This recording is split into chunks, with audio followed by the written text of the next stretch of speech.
What would you do if everything you owned could be held in one hand, and it was only worth $3? For a young woman in the Wyoming Territory of the 1870s, that wasn't a question. It was the sharp-edged truth of a Tuesday morning. She traded those $3 for a thing no one else wanted. The splintered, forgotten wreck of a mail coach, left for dead in a ditch. Everyone in the small town of Redemption Creek laughed at her for it. But the truth waiting inside its broken frame was a secret that could save a fort, expose a traitor, and prove that the most dismissed things and people often hold the most value. Settle in and let us know where you're watching from as we tell the story of Margaret Voss and the coach that changed everything. The dust of Redemption Creek tasted like failure. Margaret Voss felt it coat her tongue, a fine grit that settled in the back of her throat, a constant reminder of the dry well her life had become. She had walked the last 10 miles, the worn soles of her boots whispering against the packed earth of the road leading into town. She carried no bag, no satchel, nothing but the clothes she wore, and a weight in her heart that felt heavier than any trunk. 2 days ago, she'd been a laundress at Fort Laramie, her hands perpetually raw from lye soap and hot water. But her small room had been her own, her work honest. Then the captain's wife had misplaced a lace collar, and a swift, sharp finger of blame had pointed directly at Margaret. No proof, just suspicion. It was enough. Dismissed, cast out with a day's wages, and a reputation smudged like soot. Now she stood at the edge of the town's dusty main street, a lone figure against the vast, indifferent blue of the Wyoming sky. Redemption Creek was a place you passed through on your way to somewhere else. A handful of weathered buildings clinging to the banks of a shallow, muddy river. A saloon, a general store, a livery, and a blacksmith's shop made up its heart. Today, that heart was gathered in a small, noisy crowd near the livery stable. A county auction was underway. It was a spectacle of other people's lives, a farmer's plow, a widow's rocking chair, a set of chipped porcelain dishes.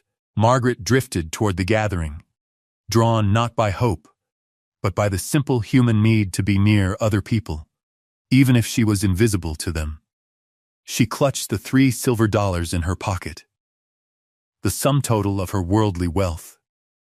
It was not enough for a meal and a room for the night, not enough for a horse, not enough for a ticket on a stagecoach heading anywhere. It was just enough to mock her. She remembered her father, a carpenter with hands that could read the soul of a piece of wood. He'd taught her that a thing's true worth wasn't in its polish, but in its grain, in the strength of its core.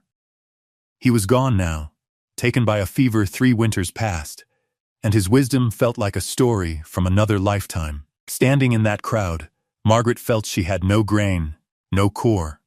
She was just polish, worn away to nothing. The auctioneer, a man with a booming voice and a sweat-stained hat, was trying to sell a stack of rusted branding irons. Margaret leaned against a post of the livery's awning, the rough wood a small comfort against her back. Her gaze drifted past the crowd, past the town, to the open country beyond. It was a land of stark beauty and brutal honesty. It didn't care if you were rich or poor, innocent or guilty.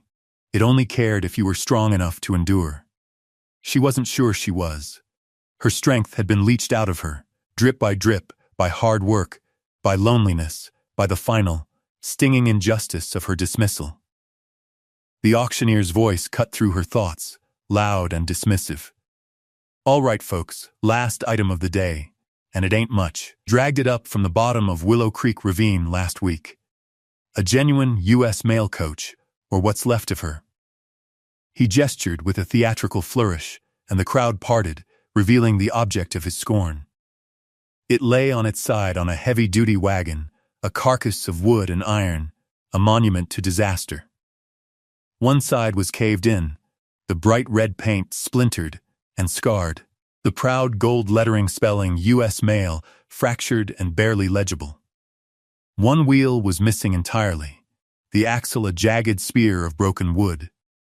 It looked like the skeleton of some great beast that had died a violent death. Laughter rippled through the crowd. The coach was a ruin. It sat there under the high, unforgiving sun, a testament to some forgotten tragedy. The auctioneer wiped his brow and continued his patter. Now, the army's already written it off. Said it ain't worth salvaging. But for the enterprising man, there's good scrap iron in the fittings. And the wood, well, it'll burn hot this winter. He winked. Who'll start the bidding for this pile of kindling? $5? Do I hear 5 for a winter's worth of firewood? Silence. The crowd just shuffled and grinned. A big barrel-chested man with a florid face and a superior smirk, a man Margaret would later learn was named Silas Croft, let out a loud guffaw. You'd have to pay me to haul that trash away, Miller, he boomed, and the crowd laughed with him. The auctioneer's face soured. Fine, $1? Who'll give me $1 for the scrap? More silence. Margaret looked at the coach. She saw the splintered wood, the broken wheel, the shredded leather of the driver's box. But she also saw something else. She saw a wall, a roof, a shield against the wind that was already starting to carry the first bite of autumn. She saw shelter. Her father had taught her how to mend things, how to see the use in what others threw away. A desperate, foolish idea took root in her mind. It was a wild, grasping hope, but it was the only hope she had. She took a deep breath, the dust of failure still in her throat, and pushed her way through the amused onlookers. Her voice was quiet, but it cut through the murmuring. $3, she said. The auctioneer stared. The crowd went silent, then erupted in a wave of disbelief and derision. Silas Croft turned to look at her, his eyes sweeping over her worn dress, her dusty boots. He laughed, a deep, cruel sound. The girl's bought herself a woodpile. He bellowed. The auctioneer, eager to be done, slammed his gavel down. Sold. To the young lady for $3. Margaret walked forward, her face a pale mask, and placed her entire fortune in his outstretched hand. She now owned the wreck. What could a lone woman with no resources possibly do with a shattered coach? Was it a foolish grasp at survival, or did she see something that everyone else had missed? Let us know what you think she should do next in the comments below, and if you haven't already, please subscribe for more stories of the resilient human spirit. Now back to Margaret, as she stands alone with her impossible $3 purchase. The laughter followed her like a swarm of biting flies. As the crowd dispersed, shaking their heads and muttering about fools and their money, Margaret was left alone with the monument to her folly. It loomed over her, larger and more broken than it had seemed from a distance. Silas Croft, the man whose laughter had been the loudest, strode over to her, his heavy boots kicking up puffs of dust. He ran a proprietary hand over the splintered wood, his expression one of contemptuous pity. $3, girl? He said, his voice dripping with condescension. For a pile of splinters? You've got more coin than sense. He leaned in, his bulk blocking the sun. Tell you what, I feel sorry for you. I'll give you $1 for it. Take the iron for my freight wagons. You can walk away with something in your pocket. He saw her as a simpleton, an object of sport. Margaret looked from his fleshy, confident face to the wrecked coach. She thought of her father's hands, calloused and sure, planing a piece of rough-sawn pine into something smooth and true. She met Croft's gaze, her own clear and steady. No, she said. The single word, spoken without heat or anger, hung in the air. Croft's face tightened. He wasn't used to being refused, especially not by someone like her. Suit yourself, he sneered. Enjoy your firewood. He turned and walked away, his back rigid with indignation. Margaret was left in the quiet aftermath of the auction, the silence almost as loud as the laughter had been. She stood there for a long time, simply looking. She didn't know what to do next. She owned it, but it was on a wagon in the middle of town. She had no land, no mule to drag it. As the sun began to dip toward the horizon, casting long shadows that made the coach look even more skeletal, an old woman wrapped in a colorful trade blanket shuffled past. She was Shoshone, her face a beautiful, intricate map of wrinkles, her black eyes holding a deep, ancient stillness. She stopped and looked not at Margaret, but at the coach. Her gaze was intense, as if she were reading a story written in the broken wood. She ran a gnarled hand over a deep gouge in the side panel, her touch surprisingly gentle. Then, her eyes met Margaret's. She spoke, her voice a low, gravelly whisper, her English heavily accented but clear. "Some wood remembers the way," she said. She held Margaret's gaze for a moment longer, a look of profound, unspoken meaning passing between them. Then, without another word, she continued on her way, disappearing around the corner of the general store. Margaret was left with the cryptic phrase echoing in her mind. It made no sense, yet it felt like a key, or a blessing. A few minutes later, the liveryman, a stooped, kindly man named Jed, emerged from his stable. He'd watched the whole exchange. "That was foolish, miss," he said, not unkindly. "But I've done foolish things for pride myself." He looked at her, then at the coach. He sighed, a sound of weary resignation. "Got a patch of land out past the creek," he said, gesturing with his thumb. "Scrub and rock, mostly, nobody's claimed it. If you can get that thing there, it's yours to squat on." For a while, anyway, he saw the question in her eyes. "I got an old mule and a stone boat. Ain't fast, but it's strong. Be my charity for the day." Margaret felt a prickling behind her eyes, the first stirrings of an emotion she hadn't allowed herself to feel.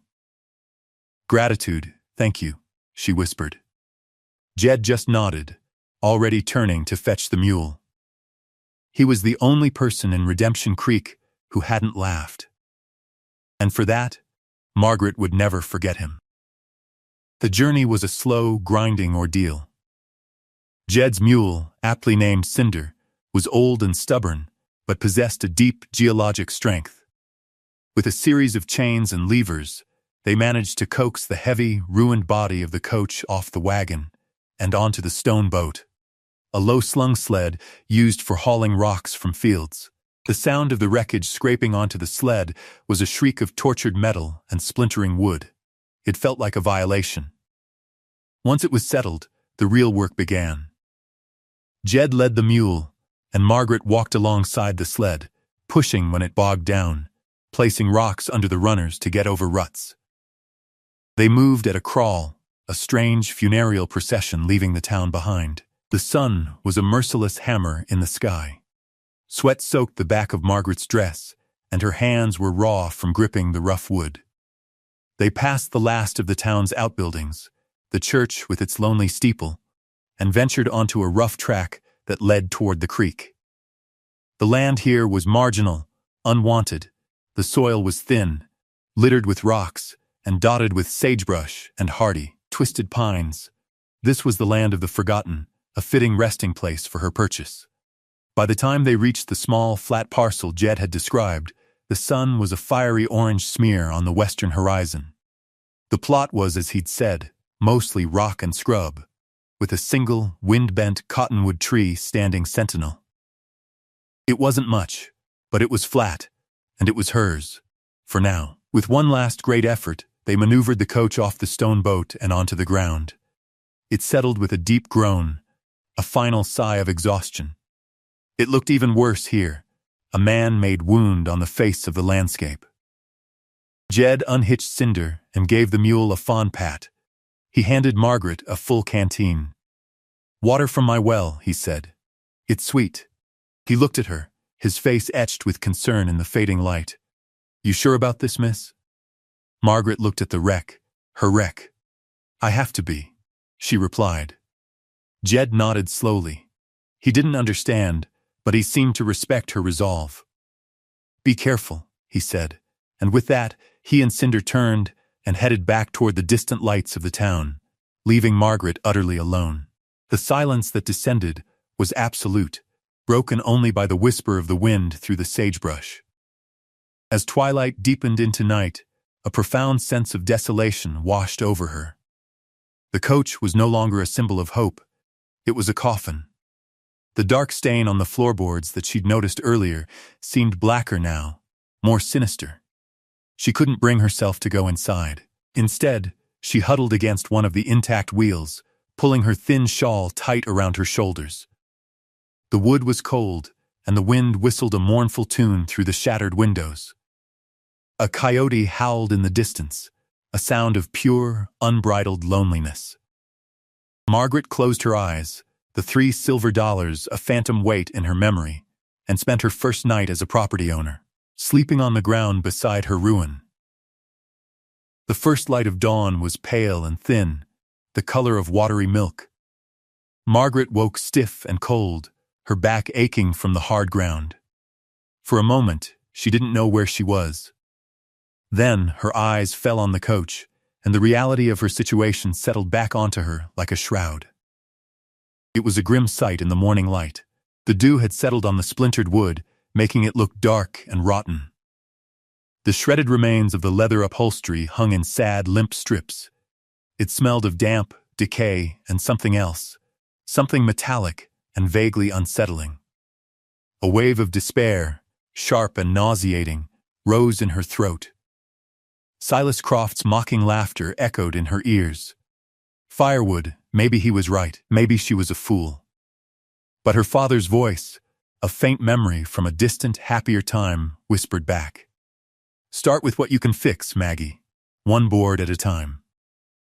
Clinging to that thought, she stood up and began to work. Her first task was simply to clean. She wasn't looking for anything, she was just imposing a small measure of order on the chaos. She pulled out handfuls of stuffing from the ripped seats, the horsehair damp and musty.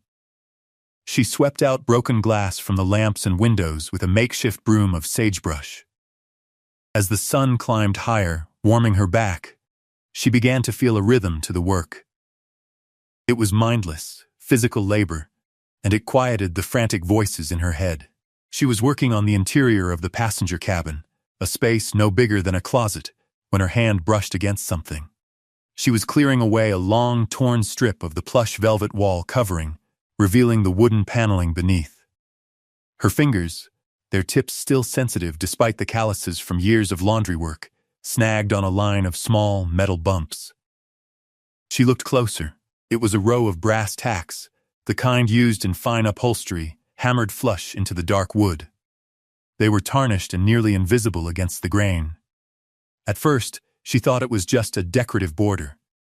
But as she peeled back more of the velvet, she saw that the pattern was strange. It wasn't a straight line, nor a repeating curve. It meandered, stopped, and started again, a series of short, straight lines at odd angles. It looked like a mistake, a child's careless scribbling. Her father had been a master cabinet maker before he'd turned to rougher carpentry, and he had taught her to appreciate the logic of construction. Every joint, every brace, every nail had a purpose. A good craftsman wasted nothing, not a single movement, not a single nail. This pattern felt wasteful, illogical, and that bothered her. She ran her finger along the tacks. They were smooth, worn. She traced the path, her brow furrowed. It felt intentional. It felt like a code, or a map, but of what? It was just a detail, a small, insignificant anomaly in a mountain of wreckage. She had more pressing concerns, finding water, finding food, reinforcing a section of the roof before the next rain. She dismissed the thought and went back to her cleaning. But the image of the strange, broken line of tacks remained, a splinter lodged in the back of her mind. Something about the wood was trying to speak, and she didn't yet know the language. Days bled into one another, marked by the slow passage of the sun across the sky. Margaret's life settled into a Spartan routine: rise at dawn, work on the coach, forage for edible roots and berries, and huddle in her makeshift shelter at night. The wreck was slowly transforming. Using a small, dull hatchet she'd found rusted in the coach's toolbox, she painstakingly cut and trimmed the salvaged planks, fashioning a small, relatively watertight room within the larger ruin. She used strips of torn canvas from the roof to patch the walls, creating a space that was dark and cramped, but offered a real defense against the wind. One evening, A creature limped into the small circle of light cast by her fire. It was a dog, a scruffy yellow mutt with one ear torn and a useless back leg that it dragged behind it. It was starved thin, its ribs a washboard beneath its matted coat. It stopped just outside the firelight, its one good eye watching her with a mixture of fear and desperate hope. Margaret, whose own hunger was a constant, dull ache, looked at the half-roasted prairie turnip she had on a stick over the flames. She broke off a piece and tossed it to the dog. It snatched it up greedily. From that moment on, he was her shadow, a silent, three-legged companion she named Trip. With Trip sleeping at her feet, the nights were less lonely. And with the dog as her audience, she found herself talking aloud as she worked, narrating her tasks. "Now, if I can just get this brace to hold," she'd mutter, wrestling with a warped piece of wood. The physical labor was a balm. Her hands, once soft from the constant immersion in water, grew tough and calloused. She learned the coach not with her eyes, but with her hands. She felt the subtle differences in the wood, the hard, unyielding oak of the frame, the softer, more pliable pine of the paneling. She learned the unique groan of each joint, the specific catch of a rusted hinge. The coach was no longer just an object, it was a partner in her survival.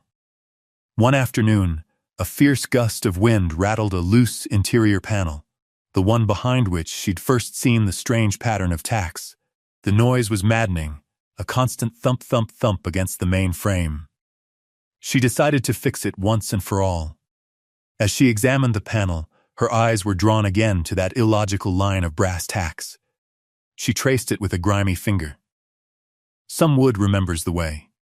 The old woman's words came back to her. Unbidden, she thought of the puzzle boxes her father used to make, little wooden marvels with hidden buttons and secret sequences. On a whim, she pressed one of the tacks. Nothing happened. She pressed another, and another. She tried to find a logic, a pattern. She followed the strange, broken line, pressing each tack in the order it appeared. The last tack was near the floor, almost hidden by a shadow. She pressed it firmly. Instead of the solid resistance of wood, she felt a slight give and heard a soft, satisfying click. The sound was almost inaudible, but in the prairie silence, it was as loud as a gunshot. She stared at the panel. It hadn't been warped. It had been set.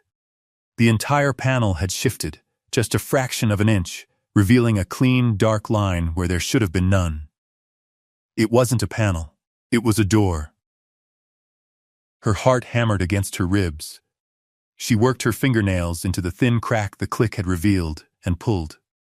The small door, no bigger than a book, swung inward on silent, well-oiled hinges. It opened into a dark, narrow cavity. For a moment, Margaret was afraid to look, afraid of what she might find, or of finding nothing at all. But curiosity, and a sense that she was on the cusp of understanding, was stronger than her fear. She reached inside. Her fingers brushed against cool, smooth leather. With a trembling hand, she drew the object out into the light. It was a leather satchel, thick and sturdy, the flap embossed with the official eagle insignia of the United States Army. It was a mail pouch, not the large public sacks, but a private one, for sensitive documents. The leather was stiff, and a dark, ominous stain marred one corner, but the brass buckle was still secure. Her hands shook so badly she could barely work the clasp. When it finally gave way, she lifted the flap. Inside, nestled in the tin-lined compartment designed to keep the contents dry, was a stack of folded papers, tied with a length of twine. The top document was a dispatch, its official script stark against the creamy paper. Beneath the stack of papers, something else lay flat against the bottom. She gently lifted the dispatches and drew it out. It was a map, folded into a neat square. As she unfolded it, her breath caught in her throat. The map was of the Wyoming Territory, detailing the trails and supply routes between the major forts. But it was the large, dark brown stain that covered a third of it that made her stomach clench. It was stiff, and it flaked at the edges as she opened it. It was blood. a lot of it. She carefully spread the map on the floor of the coach. It showed the main route from Fort Fetterman east to Fort Laramie. But there were other marks, made in pencil. Known safe passages were crossed out. Small, insignificant canyons were circled. A new, treacherous path was sketched in, a detour that led through a notorious stretch of badlands. It made no sense. This wasn't a route a mail carrier would ever take. Her eyes fell back to the stack of dispatches. She untied the twine and picked up the top one. It was addressed to the commanding officer at Fort Laramie. The date was over a month ago. The script was hurried, urgent. "Sir," it began, "I have confirmed the rumors. Red Cloud's warriors are not the primary threat. A large party of renegade sellers, supplied by a civilian freight contractor, is gathering in the Antelope Hills. They intend to raid the northern supply lines before winter. They are well armed with new rifles. We are outnumbered. Send reinforcements to the Willow Creek crossing at once. The bearer of this dispatch, Corporal Evans, knows the location. Trust no one else." It was signed by a scout Margaret had heard of, a man named Boone Mercer. She read the words again. The Willow Creek crossing. That was the ravine where the coach had been found. Corporal Evans had never made it. The wreck wasn't an accident. It was an ambush, designed to silence a warning. The blood on the map belonged to the messenger. And the secret he died to protect was now in her hands. A low, gray bank of clouds was massing on the western horizon, mirroring the cold dread that was spreading through Margaret's chest. The dispatch felt heavy in her hand, a weight of responsibility she had not asked for. The fort had to be warned. This information was a month old. Whatever was planned could happen at any moment. She had to get this to Fort Laramie. She quickly gathered the dispatches and the map, tucking them back into the leather satchel. She would leave at first light. As she was securing the flap, the sound of a horse's labored breathing made her freeze. Tripp let out a low growl, the fur on his neck bristling. Margaret peered through a crack in the coach wall. A lone rider was approaching, slumped low over his horse's neck. The horse was stumbling, exhausted. As they drew closer, she saw the dark stain on the rider's shoulder and the arrow shaft protruding from it. The man was a fort scout. She recognized the buckskin jacket and the army issue horse. He was barely conscious. He finally slid from the saddle, collapsing in a heap just yards from her shelter. Margaret didn't hesitate. She rushed out, Tripp limping anxiously behind her. The scout was muttering, his eyes glazed with fever. It was Boone Mercer, the man who had signed the dispatch. He must have been on patrol, looking for his missing partner, Corporal Evans. "Tracked. They tracked me," he whispered, before his eyes rolled back in his head. Margaret, using strength she didn't know she possessed, dragged the heavy man into the cramped but secure shelter of the coach. She had just laid him down when she heard more riders approaching. Fast, she peeked out again. 3 men, their figures hard silhouettes against the darkening sky. The man in the lead was Silas Croft. Her blood ran cold. They were hunting him. Croft and his men reined in their horses a short distance away, their eyes scanning the desolate landscape. "He came this way," one of the men said. "Horse is lamed. He can't have gotten far." Croft's gaze fell upon her camp, the pathetic wreck and the thin curl of smoke from her fire. He rode closer, his expression a mask of contempt. "You," he called out. "Girl with the woodpile. You seen a man ride through here? Wounded?" Margaret stepped out of the coach, positioning herself to block the entrance. She kept her face impassive, her hands held loosely at her sides. "No one here but me and my dog," she said, her voice steady. Croft stared at her, his eyes narrowed with suspicion. He glanced at the single set of tracks leading to her camp, her own, and the exhausted horse Mercer had ridden, which had wandered off to graze. He seemed to accept her story, but his eyes lingered on the coach. "Strange place to call home," he sneered. Just then, the storm broke. A flash of lightning lit up the landscape, followed by an immediate, deafening crack of thunder. The first heavy drops of rain began to fall. Croft cursed, not wanting to be caught in the deluge. "Let's go," he barked at his men.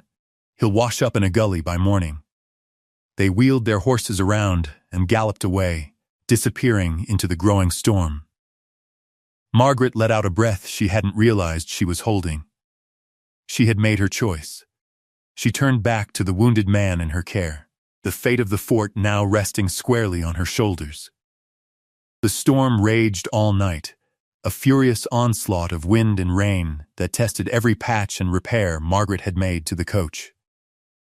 But the shelter held. Inside, by the flickering light of a single tallow candle, she tended to Boone Mercer. The arrow had gone clean through the fleshy part of his shoulder. Drawing on the practical knowledge she'd gained, tending to the cuts and burns of soldiers as a laundress, she broke off the shaft and carefully drew the head through.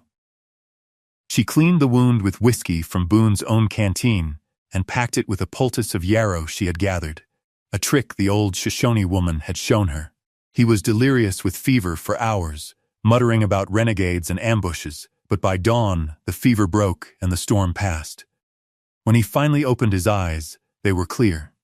He looked around the cramped space, at the makeshift roof, and then at her. "Where?" "You're safe," Margaret said simply, offering him a tin cup of water. He drank greedily. His eyes fell on the army satchel sitting beside her. He pushed himself up, wincing in pain. "The dispatches," he rasped. "Corporal Evans," Margaret handed him the satchel. He opened it and pulled out the blood-stained map. A shadow of grief passed over his face. "This was Charlie's," he said, his voice thick. "My partner. We knew something was wrong. The freight shipments from Croft Freight were too heavy, the manifests too light. He was a good man. He must have found the proof." Together, they pieced it all together. Boone, with his knowledge of the fort's operations and Croft's business dealings, and Margaret, with the physical evidence from the coach. Croft and a small group of associates were using their freight company as a cover to sell U.S. Army rifles and ammunition to a band of disgruntled outlaws, planning to incite a raid on the undermanned fort and then profit from the ensuing chaos and the lucrative rebuilding contracts. Corporal Evans had discovered their plan and the location of their hidden weapons cache, which he'd marked on the map. They had ambushed his mail coach to stop the warning from ever reaching Fort Laramie. "They thought they'd gotten away with it," Boone said, his hand tightening into a fist. "They didn't count on you." The journey to Fort Laramie was tense. Boone was still weak, but he could ride. Margaret rode the corporal's horse, the precious satchel tied securely to the saddle.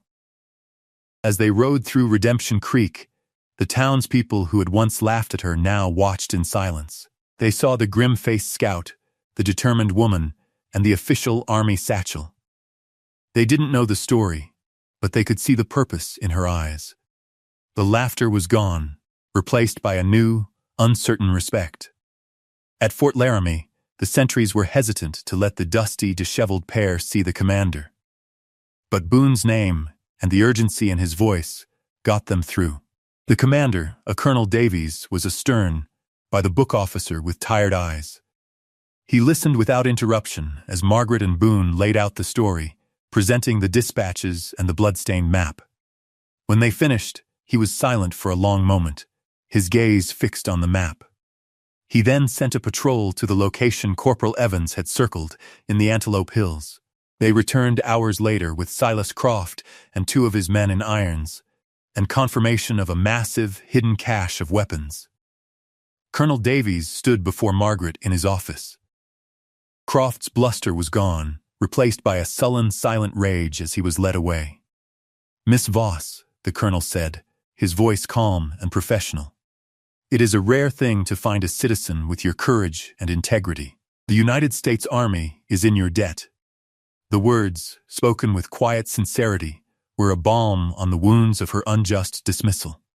Vindication was a quiet, solid thing, and it felt like coming home. The late afternoon sun cast a warm, golden light over the small plot of land by the creek. The wind, which had once seemed so menacing, now whispered gently through the cottonwood leaves. Margaret stood beside the coach. Her coach. It was no longer a wreck, a symbol of ruin. It was a home. A beginning.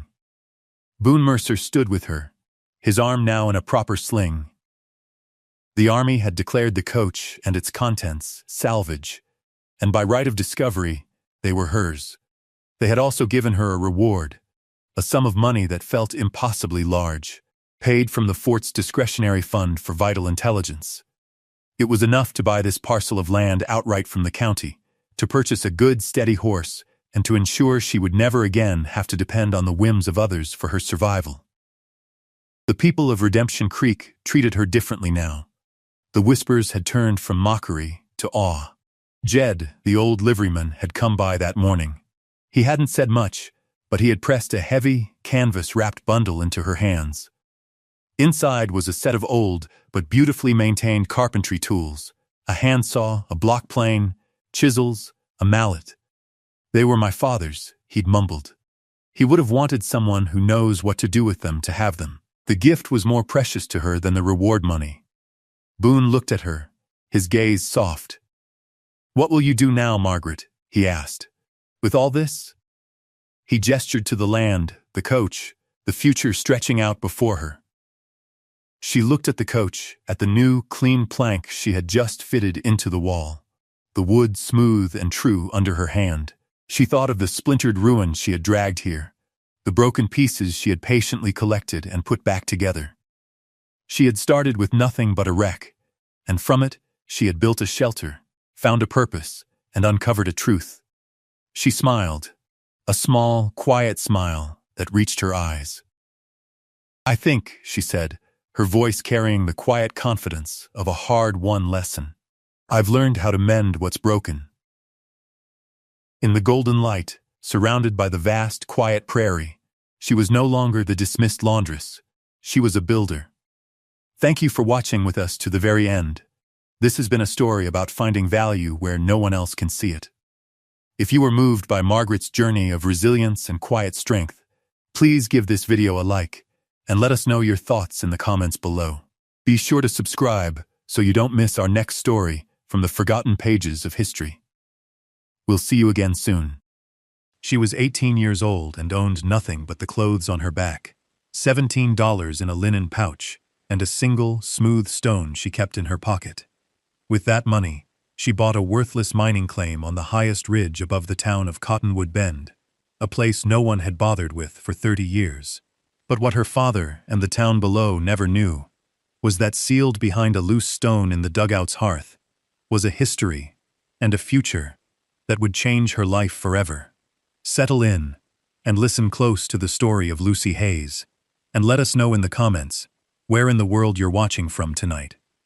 Lucy Hayes learned the world through her hands, and her first teacher was her grandfather, Elias Hayes. He was a stonemason, a man who spoke little but understood the language of granite and limestone as if it were his native tongue. From the time she was old enough to walk without stumbling, Lucy was his shadow. She followed him to the quarries west of town, her small fingers tracing the cool, rough faces of newly split rock. He never gave her toys, but he gave her tools. A small chipping hammer with a worn hickory handle, a plumb bob of polished brass, a folding rule made of boxwood, and marked with figures she learned before she learned her letters. He taught her to see the hidden lines in a stone, the grain that told you where it would break clean and where it would shatter into useless rubble. "Listen to it, Lucy girl," he would murmur, tapping a boulder with his hammer, the sound a dull thud or a clean ring. "Everything has a voice, if you're quiet enough to hear it." He taught her that a foundation was not just a matter of stacking stones, but of understanding weight and balance, of making something that would stand against the push of the seasons and the slow, heavy hand of time. He was a patient teacher, and she was a patient student. And in the long, quiet afternoons of her childhood, she absorbed his craft, not as a series of lessons, but as a way of being in the world. Her mother, Eleanor, was the source of the home's warmth, a woman whose presence was a gentle hum of activity, the smell of baking bread, the rhythmic clack of a knitting needle, the soft melody of a song hummed while she mended a shirt. But it was Elias who gave Lucy her stillness, her self-reliance. When her mother died of a fever in Lucy's 14th year, the warmth in their small house seemed to gutter and go out, leaving behind a cold silence that her father, a man more comfortable with ledgers than with grief, could not fill. Elias, however, understood. He didn't offer empty words of comfort. Instead, he took her to the creek bed and showed her how to find the smoothest, hardest stones, the ones tumbled by the water for 1,000 years. He gave her one with the perfect, delicate imprint of a fossilized fern, a tiny ghost of a leaf trapped in stone. "See?" he said, placing it in her palm. "Even the hardest things can hold a memory of something beautiful. Don't you forget that." That stone became her most treasured possession, a tangible piece of his quiet wisdom. It lived in her pocket, its smooth weight a constant, grounding presence. Elias passed 2 years later, leaving a void that felt as vast and silent as the mountains themselves. Without him, and without her mother, the house became just a building, and her father a man she lived with, not a family. His remarriage a year after that was a practical matter, he explained. Agnes was a widow from the next town over, a woman with sharp eyes and an even sharper sense of propriety. She brought with her an orderliness that scrubbed away the last traces of Eleanor's gentle chaos. The worn armchair, where her mother used to read, was reupholstered in stiff, unwelcoming damask. The scent of yeast and cinnamon was replaced by the sterile smell of lye soap. Agnes saw Lucy not as a daughter to be embraced, but as a problem to be managed, a living, breathing reminder of the wife who had come before. Lucy's competence, the skills her grandfather had taught her, were an affront. A young woman had no business knowing how to sharpen an axe or mix mortar. Her quiet self-sufficiency was read as insolence. Her father, caught between the memory of a love he had lost and the demands of the woman who now shared his bed, chose the path of least resistance. He grew distant, his conversations with Lucy becoming brief and stilted, his eyes rarely meeting hers. She spent her days in solitude, finding comfort in the solid, predictable world of work, mending the fence, resetting a loose stone in the walkway, tasks that had a clear beginning and a satisfying end. She was becoming a stranger in her own home, the foundation of her life, slowly, silently cracking beneath her feet, and she knew, with the same certainty that she could read a fault line in a piece of granite, that it would not hold for much longer. The end came, not with a shout, but with the dry rustle of paper. It was a Tuesday evening in late spring, the air still holding the chill of the high country melt. Her father and Agnes called her into the parlor, the room that was now entirely Agnes's domain, filled with dark, heavy furniture that seemed to absorb all the light. Her father sat in a straight-backed chair, his gaze fixed on a point on the far wall, his hands clasped so tightly his knuckles were white. Agnes, however, looked directly at her, her expression one of grim satisfaction. On the polished table between them lay a deed of sale and a bank ledger. "Lucy," her father began, his voice thin and strained, "Agnes and I have decided to sell this house. We'll be moving to her family's property near Sterling. It's a better opportunity." He paused, and Agnes filled the silence. "You are 18 now, of legal age. It is time for you to make your own way in the world. We have provided for you." She pushed a small linen pouch across the table. The coins inside made a dull, dismissive clink. "There are $17. It is a generous amount for a girl starting out." Lucy looked from the pouch to her father's averted face. There was no argument in her, no plea. She had watched this moment approach for months, the way a person on a plane watches a distant storm cloud grow and darken and roll inexorably closer. The house was already sold. The decision was already made. She was an item in a ledger that had been closed. She did not cry or raise her voice. She simply nodded once, a small, sharp movement of her head. She took the pouch, the weight of it, both insignificant and immense. "I'll get my things," she said, her voice even. Agnes gave a curt nod. "Be gone by morning. The new owners will be arriving before noon." Lucy went to her room, the small attic space that had been hers since childhood. There was little to pack. A change of clothes, her grandfather's folding rule, the small chipping hammer. She wrapped them in a wool blanket, tying the bundle with a length of rope. Lastly, she took the fossil stone from the small box on her nightstand and slipped it into her pocket. She did not look at the room, did not allow herself to feel the loss of it. She was already gone. She walked down the stairs and out the back door, not looking back at the man who was her father, the man who was now staring intently at the polished surface of the table, as if the answers to all things were written in the grain of the wood. The journey began in the pre-dawn gray, the town of Cottonwood Bend, still asleep under a thin blanket of mist. Lucy walked not west toward the flatlands, or east toward the next town, but north, straight up into the mountains that loomed over the valley like silent, watching giants. The main road quickly gave way to a logging track, and then to a narrow game trail that switchbacked steeply through the dense pine and aspen. The air grew cooler, thinner, fragrant with the scent of damp earth and pine needles. The sounds of the town, the distant clang of the rail yard, the barking of a dog, faded behind her, replaced by the whisper of the wind in the high branches and the steady, rhythmic crunch of her own boots on the rocky soil. She walked with a purpose that was born not of a clear destination, but of a deep, instinctual need for higher ground. Her body, accustomed to physical labor, settled into the climb. The muscles in her legs burned with a clean, honest ache. The weight of the bundle on her back was a steady, grounding pressure. She paid attention to the world around her with the focused calm her grandfather had taught her. She noted the granite outcroppings, their weathered faces streaked with lichen. She saw the tracks of a deer pressed into the soft earth near a stream. She watched a hawk circle on an updraft, its wings barely moving as it rode the invisible currents of the air. This was a landscape that demanded respect. It was vast and indifferent, a world of stone and sky that had existed long before she was born and would remain long after she was gone. There was a comfort in that, a kind of freedom. No one in this wilderness knew her name or her history. She was just a small, moving figure in a vast and ancient place. By midday, she had climbed above the thickest of the forest into a region of stunted, wind-scoured pines and open meadows dotted with wildflowers. She stopped by a small, clear spring to refill her canteen and eat a piece of bread she had saved. From here, she could see the whole of the valley laid out below.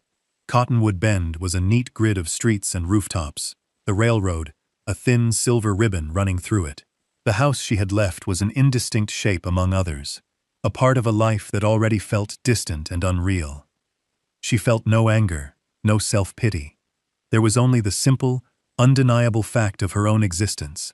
She was here, on this mountain, with $17 and the strength of her own 2 hands. As the sun began to dip toward the western peaks, casting long, dramatic shadows across the canyons, she finally reached the ridge she had been seeking. It was a high, exposed spine of rock, the last stand of trees, giving way to alpine tundra. And there, built into a shallow declivity on the eastern face, was what she had come for: the abandoned dugout of the old Croft mining claim. The claim, and the dugout that served as its shelter, was a piece of local lore, a story told to scare children about the crazy old miner who tried to dig a fortune out of solid granite. Silas Croft had died decades ago, and his claim was considered worthless, the deed filed away and forgotten in the county clerk's office. The next morning, Lucy walked back down the mountain, her steps lighter now, her purpose clear. She entered the clapboard building that housed the town's administrative offices. The clerk, a balding man named Mr. Peterson, with ink stains on his fingers, looked up from his paperwork, peering at her over his spectacles. "Can I help you, miss?" he asked, his tone betraying his surprise at seeing a young woman alone in his office. "I'd like to purchase the deed to the old Croft claim," Lucy said, her voice steady. He blinked. "The Croft claim? Up on Widow's Ridge? Child, there's nothing up there but rock and wind. The vein played out 60 years ago." "I'm aware of that," Lucy said. I'd still like to buy it. He shrugged, a gesture of weary resignation. It was not his business to question the follies of others. He shuffled through a dusty cabinet and produced a yellowed, brittle document. The filing fee and back taxes come to $15, he said, a hint of pity in his voice. He clearly thought he was taking advantage of a foolish girl. Lucy untied her pouch and counted out the coins onto the counter. The sound was small and final. He carefully copied the details into a new ledger, wrote her name, Lucy Hayes, on the line marked Owner, and pushed the deed toward her. She had just spent nearly all her money on a hole in the ground that everyone in town knew was worthless. She now had $2 to her name. She folded the document, placed it carefully inside her shirt, and walked out into the sunlight. The legal owner of a piece of the mountain. The climb back up felt different. It was no longer a flight, but a homecoming. When she reached the dugout, she saw it not as a ruin, but as a project. The structure was little more than a cave, with a man-made facade. The back and side walls were the living rock of the mountain itself. The front wall and the chimney stack were built of dry-stacked granite, fitted together with the skill of a master. Her grandfather would have approved of the stonework. It was tight, solid, and showed a deep understanding of the material. But the roof had long ago collapsed inward, a tangle of rotted timbers and sod. The interior was a choked mess of rubble, dirt, and the debris of years of wind and snow.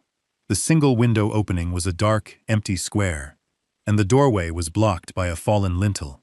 It was a wreck, but it was her wreck. She dropped her bundle and began to work. The first task was to clear the entrance. The stone lintel was heavy, but she found a stout branch to use as a lever, using a smaller rock as a fulcrum. Slowly, painstakingly, she worked it aside, her muscles straining with the effort. When the doorway was clear, she stepped inside.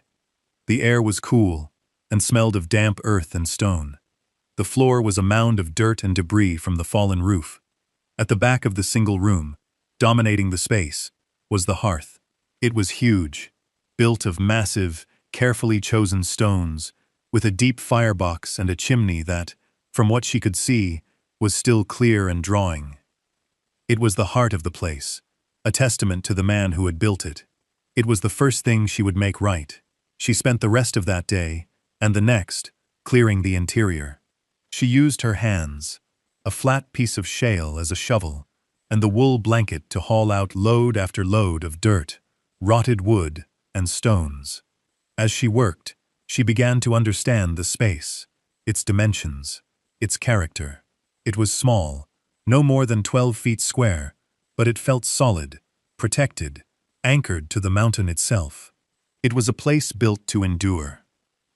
The hearth was the anchor of the small dugout, a monument of function and simple beauty.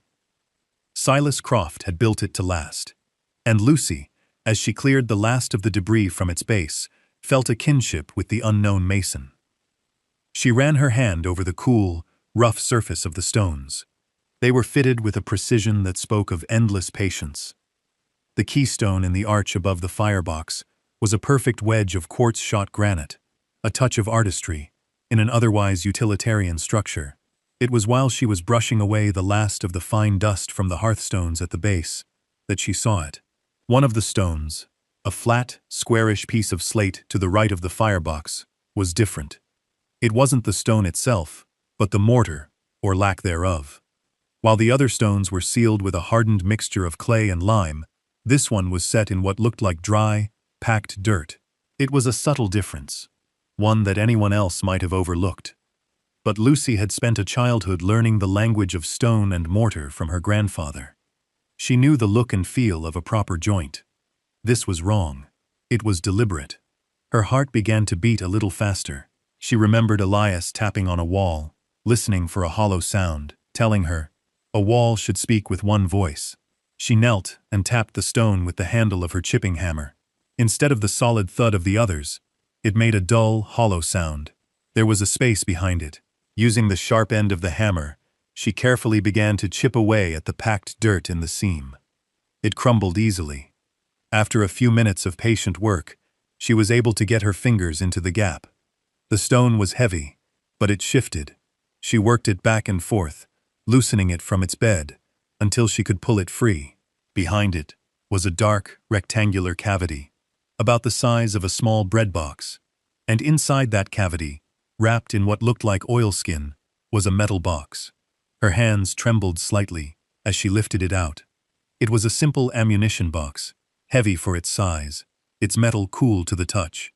There was no lock, only a simple latch. She lifted it, and the lid opened with a soft metallic groan. Inside, the contents were packed with meticulous care. On top lay a small, carved wooden bird, its simple lines worn smooth with handling. Beneath it was a letter, a stack of folded pages tied with a piece of twine, and under the letter, filling the rest of the box, were coins. Not a few, but stacks of them, neatly wrapped in paper rolls. Silver dollars, gold eagles and double eagles, an impossible amount of money. She set the box down, and, with unsteady fingers, untied the twine on the letter. The paper was dry and the ink faded, but the handwriting was clear and strong. She unfolded the pages and began to read. To whomever finds this place, and has need of it. My name is Silas Croft. I built this dugout in the year 1884.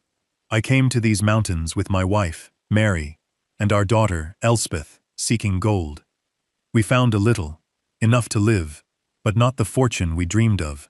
It was a hard life, but a good one. This ridge was our home. In the winter of '88, the fever came through the valley. It took Mary first, and then my little Elspeth. She was 6 years old. The bird in this box was hers. I carved it for her from a piece of pine. After they were gone, the world lost its color. The gold in the rock meant nothing to me anymore. I stopped digging for it, and started building with the stone instead. I built this place not as a mine, but as a shelter. A place to be quiet with my grief. I lived here for 10 more years. The money in this box is what I saved over my lifetime. It is $840. It is not a king's ransom, but it is an honest sum, earned with my own 2 hands. I have no kin to leave it to. I am an old man now, and my time is short. I will go down to the town and live out my last days, but my heart will remain here, on this mountain, with them. I do not know who you are, or what brought you to this lonely place. Perhaps you are running from something, or perhaps you are running towards something. It does not matter. What matters is that you are here. This place kept me safe. It gave me peace, when I thought there was none left in the world. My hope is that it can do the same for you. Use the money to make it a home again. Buy timber for the roof, a pane of glass for the window, a proper door to keep out the winter wind. There is good water in the spring, 100 yards east, and the hunting is fair. It is a good place to live, for someone who is not afraid of work and their own company. All I ask is that you care for it, and that sometimes you remember Silas, Mary, and little Elspeth Croft, who lived and loved on this mountain. May you find your peace here. Silas Croft, 1898. Lucy read the letter twice, the words blurring through the first tears she had allowed herself to shed since her mother died. She was not alone in this place. She was the inheritor of a trust, a quiet legacy of love and loss. She gently picked up the wooden bird. It fit perfectly in the palm of her hand, its surface polished to a soft sheen by a child's touch. She thought of her grandfather's fossil stone, the memory of beauty held within the rock. She carefully placed the bird, the letter, and the coins back in the box, pushed the slate back into its cavity, and sat before the cold hearth for a long time, watching the stars appear in the dark square of the window frame. She was no longer a girl who had been cast out. She was a woman with a purpose, a plan, and the means to see it through. The ghost of Silas Croft had given her more than money. He had given her a foundation. The next morning, Lucy rose with the sun, her grief transformed into a quiet, focused energy. She secured the metal box back in its hiding place, took $20 for supplies, and made her way back down to Cottonwood Bend. This time, she walked not as an outcast, but as a property owner, with business to conduct. Her first stop was Abernathy's General Store, a cavernous building that smelled of coffee beans, leather, and smoked bacon. Mr. Abernathy, A man whose face was a roadmap of wrinkles watched her approach the counter with a skeptical eye. He remembered her, the quiet Hayes girl. He'd heard she'd been sent packing. "Looking for work?" he asked, his voice not unkind. "No, sir," Lucy replied, placing a list on the counter. "I'm here to buy." He picked up the list, and his eyebrows climbed his forehead as he read. A good felling axe, a 2-man crosscut saw, a broad axe, an adze, a draw knife, 20 pounds of cut nails, a sack of flour, beans, salt, and coffee. It was a serious list, an order for someone planning to build and to stay. "This is a costly bill of goods, miss," he said, looking at her worn clothes. "I can pay," Lucy said simply, and laid a $10 gold eagle on the counter. The coin shone against the dark, scarred wood. Abernathy's expression shifted from skepticism to respect. He'd been in business long enough to know that money spent on good tools was money spent by someone who knew what they were doing. He said nothing more, simply began to gather her items, wrapping the sharp edges of the tools in canvas. As he was totaling the bill, a large, quiet man entered the store. He was Jedediah Stone, a freighter who ran a train of mules into the high country mining camps. He nodded to Abernathy and then to Lucy. Abernathy saw an opportunity. "Jed," he said, "this young lady just bought a heavy load, and I hear she's taken over the old Croft place on the ridge. I imagine she'll need a way to get this gear up there." Jed Stone looked at Lucy, his gaze steady and assessing. He was a man of few words, known for his reliability and the strength of his mules. He looked at her small frame, then at the pile of heavy tools. "The trail to the Croft dugout is steep and washed out in places," he said, his voice a low rumble. "It's a hard pull for the team." "I'll pay you a fair price," Lucy said. $2 for the trip. It was a good offer, and they both knew it. He considered for a moment, then gave a slow nod. "I'll have the team loaded, and be ready to leave in an hour." While Jed prepared his mules, Lucy made one more stop. She went to the small office of the town doctor, a kind, elderly man named Doc Evans. She bought a small kit from him: bandages, carbolic salve, laudanum, and a surgical needle with catgut thread. It was a practical purchase, an acknowledgement of the risks of the work ahead. When she returned to the general store, Jed had 3 sturdy mules packed and ready, her supplies expertly balanced and lashed down. The journey up the mountain was slow and arduous, Jed leading the animals, Lucy walking alongside, but there was a deep satisfaction in it.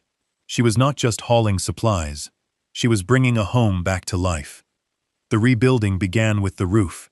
It was the most critical and difficult task, one she could not have managed alone.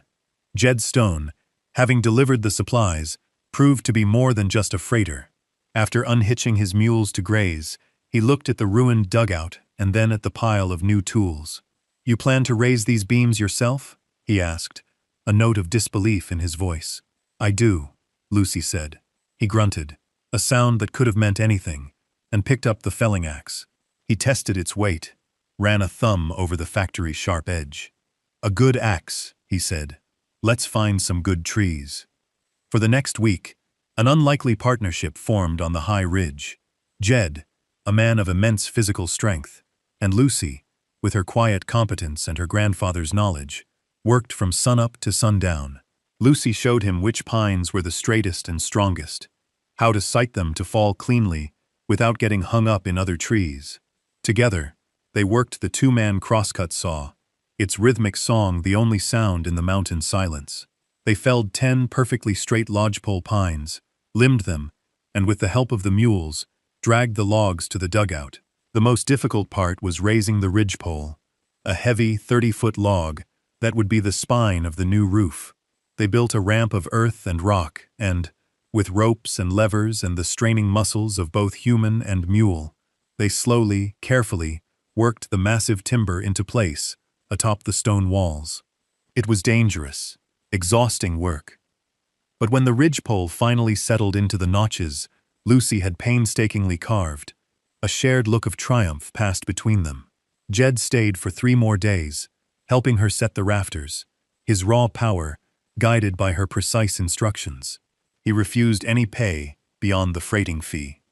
"Call it a neighborly investment," he said, before leading his mules back down the trail. A woman living this high up ought to have a solid roof over her head. With the main structure in place, Lucy worked alone, her days falling into a rhythm of satisfying labor. She used the adzes and broadaxe to flatten the tops of the rafters, then laid down decking made of smaller logs, split in half. She covered this with a layer of pine boughs and then, using the technique she'd seen on old sod-roofed cabins, she laid down thick squares of tundra turf, grass side down, followed by a top layer, grass side up. The roof, thick and green, looked as if it had grown there, a living part of the mountain itself. She built a door from thick planks, using wooden pegs and iron hinges she'd bought from Abernathy. For the window, she built a sturdy frame and, for now, stretched a piece of oiled canvas over it, which let in a soft, diffused light. Inside, she mixed clay and grass to chink the gaps in the stone walls, making the small room airtight and snug. One afternoon, as she was fitting the door, she had another visitor. It was Sarah Miller, a widow who ran the town's small boarding house. She had ridden a horse up the trail, a large basket tied to her saddle. "Jed Stone told me a girl was building a home on the summit," she said, her smile warm and genuine. "I thought you might appreciate a meal you didn't have to cook yourself." Inside the basket was a roasted chicken, a loaf of fresh bread, a jar of apple butter, and a small apple pie. It was the kindest gesture Lucy had received from another person in years. They sat on a log outside the dugout, and Lucy, who had grown accustomed to solitude, found herself talking, telling Sarah about her grandfather and the things he had taught her. Sarah, in turn, told her stories of Silas Croft, whom she remembered as a sad, quiet old man who kept to himself. "People thought he was strange," she said, "but my mother always said he was just a man with a broken heart." That visit was the first of many. The community below, which had cast her out, was now reaching up to her, one person at a time. Doc Evans made the climb one day, ostensibly to check on a sheepherder in a nearby valley, but he stopped at her cabin, sharing a cup of coffee and leaving her with a bottle of quinine. "Winters are hard up here," he'd said gruffly. "A body needs to be prepared." Jed Stone made it a regular practice to leave a bundle of mail and newspapers for her at the bottom of the trail, whenever he passed. She was no longer Lucy Hayes, the orphan. She was becoming the woman on the mountain, a person defined not by what she had lost, but by what she was building. As autumn painted the aspens, in strokes of brilliant gold and fiery orange, the dugout was transformed. It was no longer a ruin, but a home, solid and warm, nestled into the side of the mountain, as if it had always been there. Lucy had built shelves into the rock wall, which now held her meager supplies, neatly arranged. A small, sturdy table and a three-legged stool, crafted from leftover pine, stood near the hearth. She had even built a bed frame in the corner, a simple platform of wood, softened with a thick mattress of pine boughs and her wool blanket. The routines of her life were dictated by the sun and the seasons. Mornings were for hunting or trapping, checking the snares she had set for rabbits and grouse. Afternoons were for improving the cabin, building furniture, or stockpiling firewood, which she stacked in a long, neat rick against the east wall. The sound of her axe ringing in the crisp mountain air became a familiar part of the landscape. People in town began to speak of her with a kind of grudging admiration.